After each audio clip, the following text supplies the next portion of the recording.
There are some documentaries that disturb you because of what happened.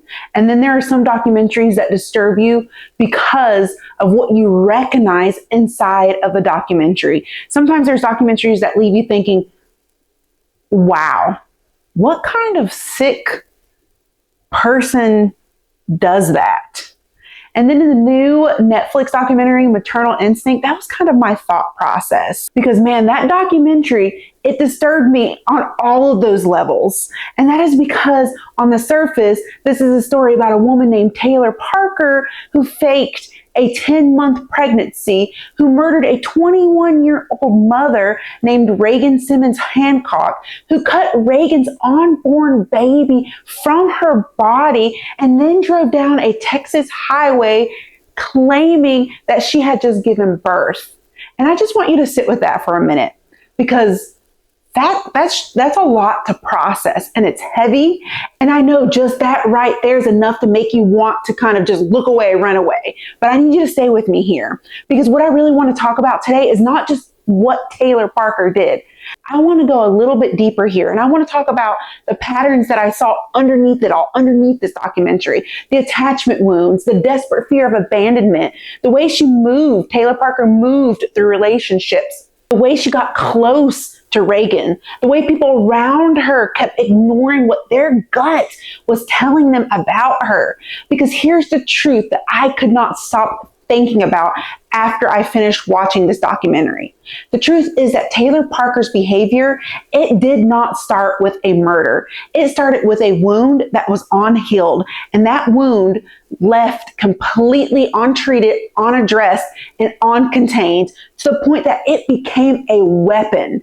And that is what we're going to talk about today. So for those who don't know me, I'm Michelle McGowan, and this is Emotional Wealth, and we are going to go deep here today. So let's talk about what the documentary actually shows us. And in order to do that, let me give you a little bit of context first for those who haven't watched Maternal Instinct yet on Netflix. And honestly, even if you have watched it, I want us just to slow it down a little bit and walk through it together. So Taylor Parker, she showed up in a small East Texas community and almost immediately started constructing a life for herself that was not real. She told people she came from oil money. She talked about her grandmother's inheritance that was worth millions of dollars.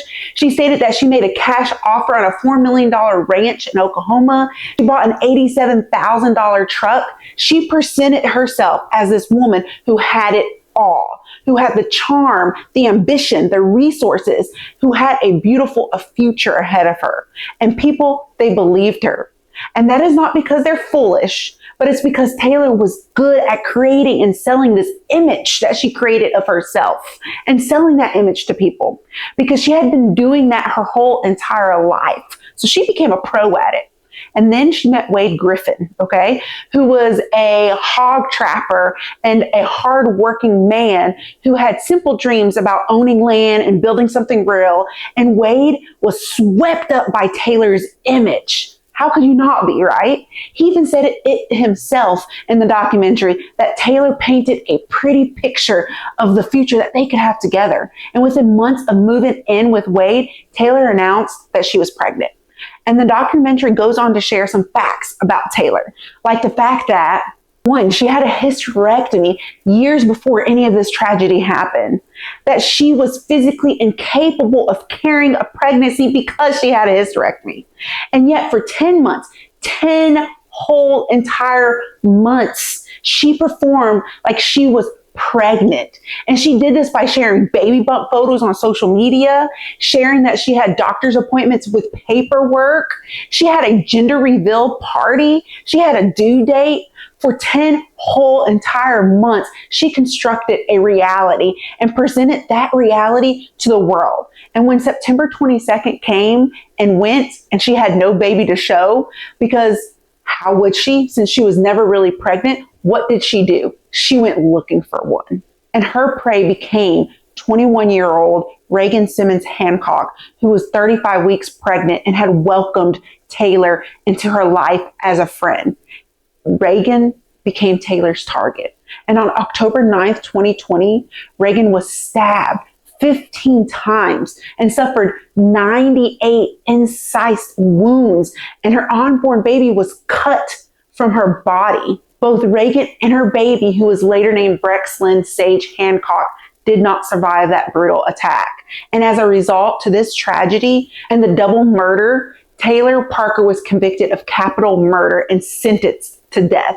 And Taylor is currently the youngest woman on death row in Texas.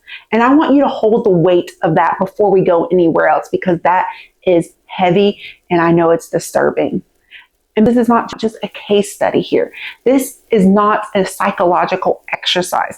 These are real people. This is a real story. Reagan was somebody's daughter. She was somebody's wife, somebody's friend. And Brexlyn never even got to take a breath outside of her mother's womb. And that right there is the gravity that we are carrying into this conversation. When I first watched this documentary, my initial thought was, what kind of sick person does this? What kind of sick, mentally disturbed person would do this? But then I had to watch it through my counselor lens. And the thing that I kept coming back to was not just the crime itself, because it was a crime.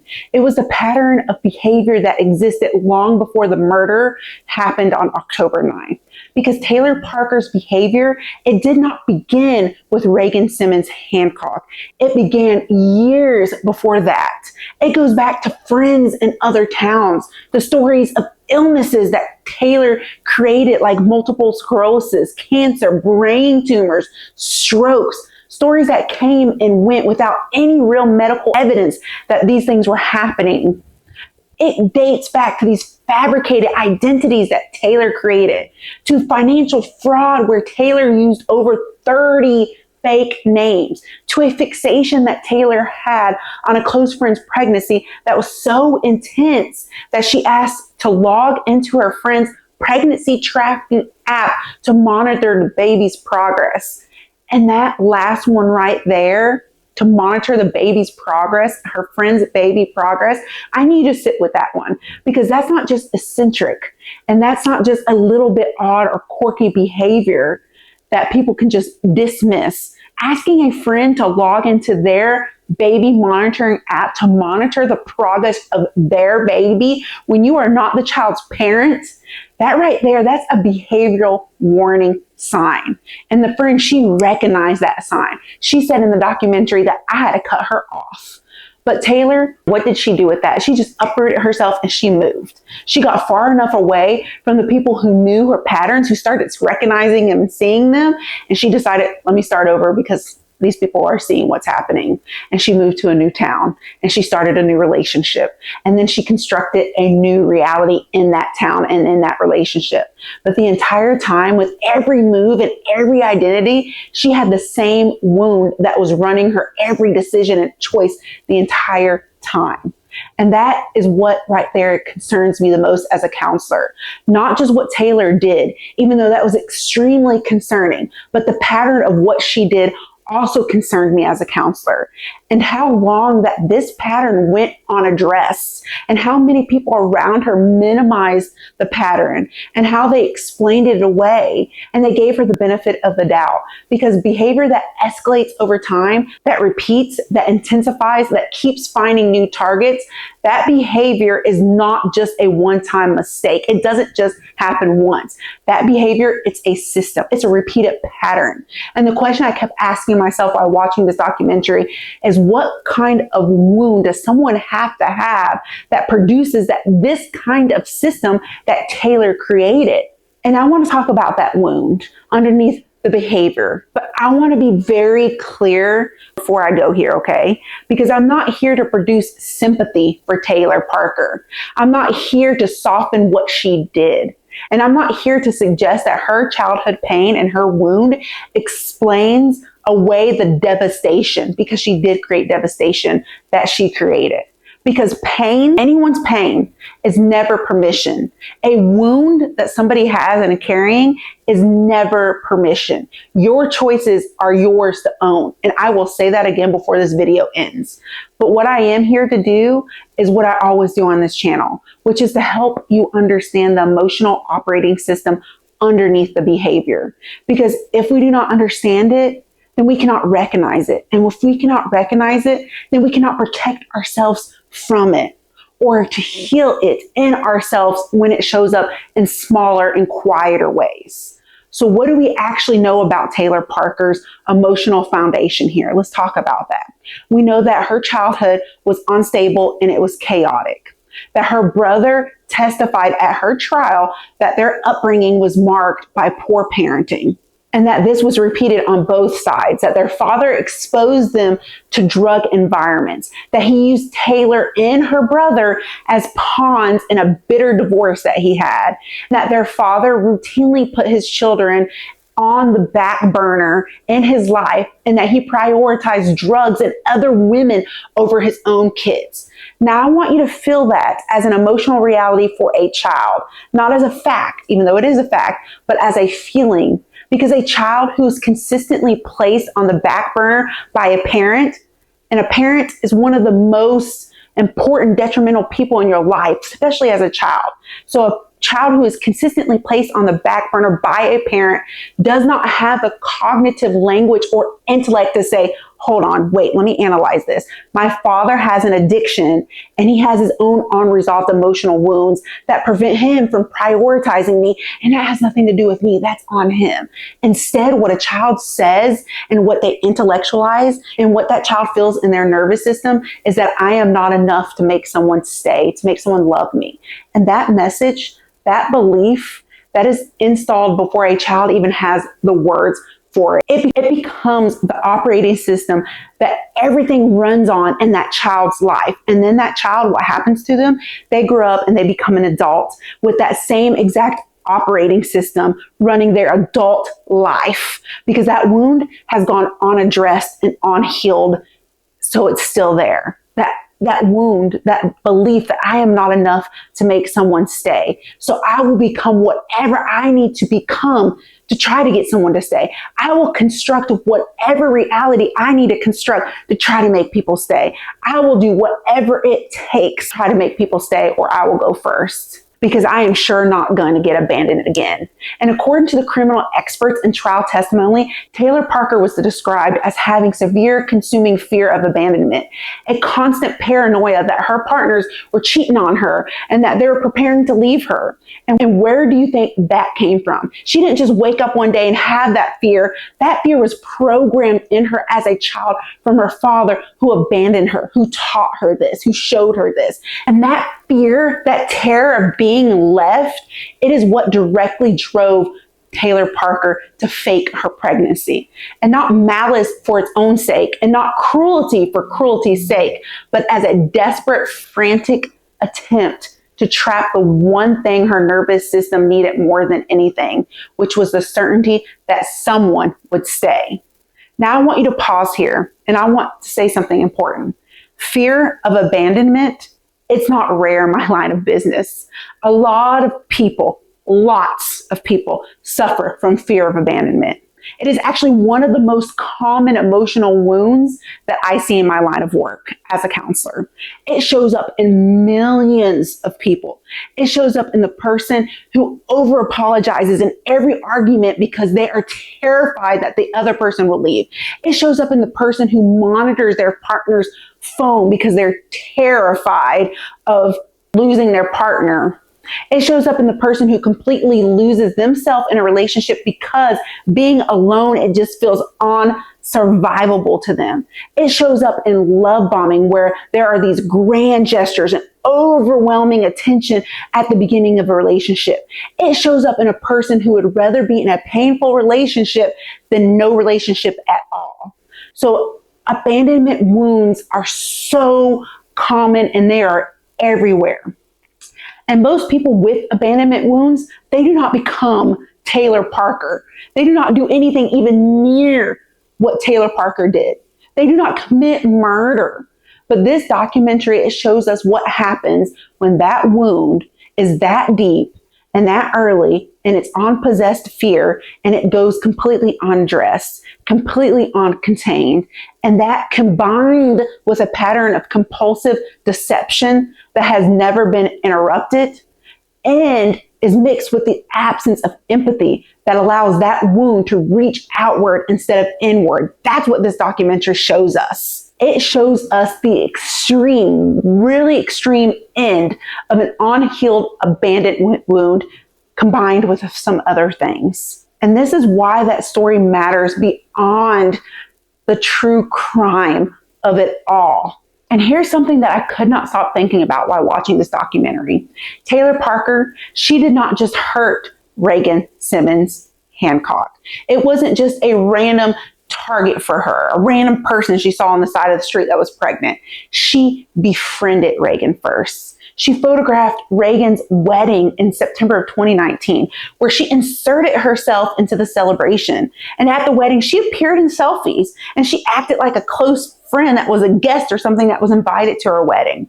And Reagan, who by all accounts was warm, inclusive, the kind of person who made everyone feel welcome, Reagan let Taylor in her life because that's who she was, that kind, warm, inclusive person. And I want to be very careful here because I never ever want to suggest that Reagan did anything wrong. She didn't. Reagan did what kind, open-hearted people do. She trusted someone who presented themselves as trustworthy. And she extended warmth to someone who needed it. And that's not a mistake on Reagan's part. That is a beautiful human quality that Reagan had. But what I want to talk about is what Taylor was doing in that relationship with Reagan. Because Taylor Parker's pattern across every relationship in this documentary was the same. She would identify what a person needed. Then she would become what she identified that they needed. She would make herself indispensable. She would construct an identity specifically designed to secure attachment with that person. And she did this with Wade, where she became the woman who could make his ranch dreams real, his ranch dreams come true. And she did this with her community, where she became the charming, ambitious, generous woman with oil money. And she did this with Reagan, where she became the friend. And Reagan, who was pregnant, who was in a season of life where the presence of another woman, another mother figure, felt natural and welcome. So she welcomed her. And Reagan became the person who had what Taylor needed the most, which is not just friendship, it was a baby. And I want to say something about that dynamic very carefully. Because when someone with a severe fear of abandonment and a pattern of constructed reality identifies a target, and I use the word target intentionally, the target does not always look like a threat. That target, it can look like a gift. It can look like exactly what you needed. It can look like the friend who shows up. And that is one of the most important things I want people watching this video to understand. Because the relational warning signs in this story were not always loud. They were subtle. The relational warning signs, they were easy to kind of explain away. They were wrapped in warmth and charm and apparent care. And people in Taylor's world, people who had every reason to feel uncertain, kept giving Taylor the benefit of the doubt. And the reason that they kept doing this was because Taylor, she always had a counter. She was always charming. She always told a story that was just believable enough to make people believe it. And that right there, it matters, and it matters so, so much. And it is human nature for us to ignore things that we don't want to see or to give people the benefit of the doubt. That is our human nature as humans. We can be forgiving creatures. We try to give people the benefit of the doubt. And that is the part of this documentary that sat with me the longest. Because Wade's mother, Connie, she knew something was wrong. And Wade himself, he felt it. He even said in the documentary that all of the things were happening just way too fast. That Taylor's old friend Kinsey and Abby had already seen the pattern and cut ties with her. That even Stephanie, Wade's friend, was making calls trying to verify what Taylor had told them. So it was clear in this documentary that people felt it. They felt like something was off. They felt like something wasn't right. And all of those people who felt it, they were all right. But Taylor was so skilled at constructing counter narratives and so adept at having an answer ready for everything. And she was so practiced at making doubt feel like the problem rather than the behavior that she was exhibiting, that the people closest to her, they just kept second guessing what their gut already knew, what their gut was already trying to tell them. And I want to talk about that for a minute, because I think that is one of the most underestimated survival skills that we have as human beings, is the ability to trust what we observe over what we are being told, because our gut is not dramatic. Your gut is data. And when someone always has a counter for every concern, and when every doubt gets reframed as mistrust, and when every story keeps shifting just enough to stay believable, and when you feel like you are going crazy for noticing inconsistency, that discomfort that you are feeling is not a character flaw, and it is not nothing. That discomfort that you are feeling is your nervous system doing its job. It is warning you. And one of the things that I teach, and is one of the fundamental pieces of emotional wealth, which is learning the difference between reacting from emotion and responding from observation. Because emotion, it can be manipulated. Taylor Parker was extraordinarily good at manipulating emotion, but behavior is harder to fake over time.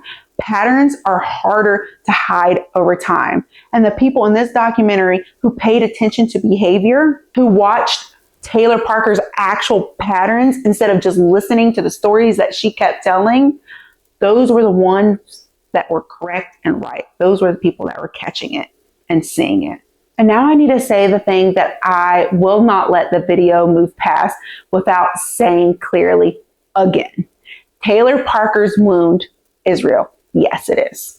Her childhood was genuinely chaotic and it was painful. Her fear of abandonment was severe and it was consuming.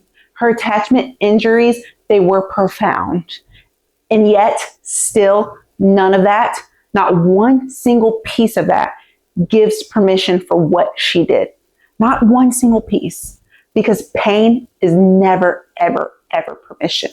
Because Reagan Simmons-Hancock was 21 years old. She was a mother. She was someone's daughter. She was the kind of person who made everyone feel welcome.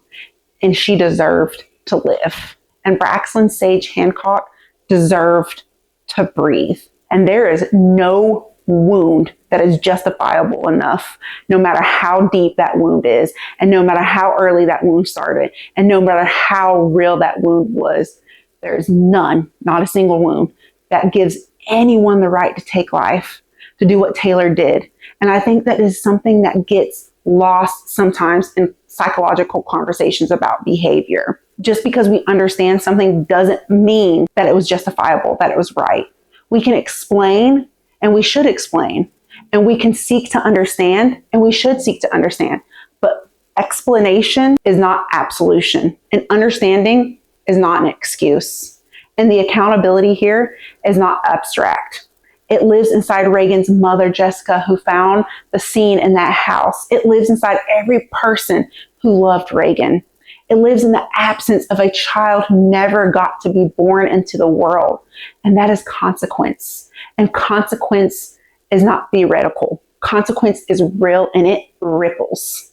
It ripples through families and through generation and through every person left behind. And Taylor Parker is on death row because behavior has weight, because impact, it matters more than intent, and because the wound does not ever get to win. So I want to leave you with two things here, and neither of them is about Taylor Parker anymore. The first is for anyone watching this video who recognized something in the wound, not the behavior, not the crime, not escalation, but the wound, the abandonment wound, the fear that if you stop performing, then love stops, the terror that sits in the back of your nervous system that says, if I am not useful, and if I am not needed, and if I'm not everything they want me to be, then they'll leave. Or in the relationship where you have constructed a version of yourself designed to make someone stay. When the loneliness of being loved for who you are pretending to be instead of who you actually are. And if any part of that is familiar to you, I want you to hear me say this clearly. That wound has a name, and it can be healed. Not by performing better or doing more, and not by finding the right person to stay, but by doing the actual work of understanding where that fear came from and learning that your worth is not conditional on someone else choosing to remain, on someone else choosing to stay. And that right there, that is the work. And it is worth doing, because a wound that does not get healed does not stay internally. It does move outward, and it moves outward into every relationship that you touch, into every person that gets close to you, into every version of yourself that you construct to avoid being left. And that wound that goes unhealed, it becomes the wound that you pass on, the blueprint that you pass on to generation. And one of the most extreme cases, that wound, it becomes a weapon. And then the second thing I want to leave you with is this: trust your observations. If something feels off, it is okay to say so. It is okay to question it. And if the story keeps shifting, that right there is information. And if someone always has a counter for every concern, I want you to pay attention to that. And if your gut, it says slow down, then slow down. You don't have to diagnose anyone to do any of that. You do not have to have proof. You do not have to be certain. You just have to be willing to trust what you observe over what you are being told. Because that skill, that ability to stay grounded in what you actually see, is one of the most important forms of emotional protection that you have. And Reagan Simmons-Hancock deserved to have people around her who had that language. So let's build that language today. And if this video opens something for you, share it with someone who needs it. And if you are here for deeper conversations around emotional health, attachment, relational patterns, and what it actually looks like to heal wounds that we carry, then I want you to subscribe and hit the bell, because there is so much more coming. I'll catch you on the next video. Thank you.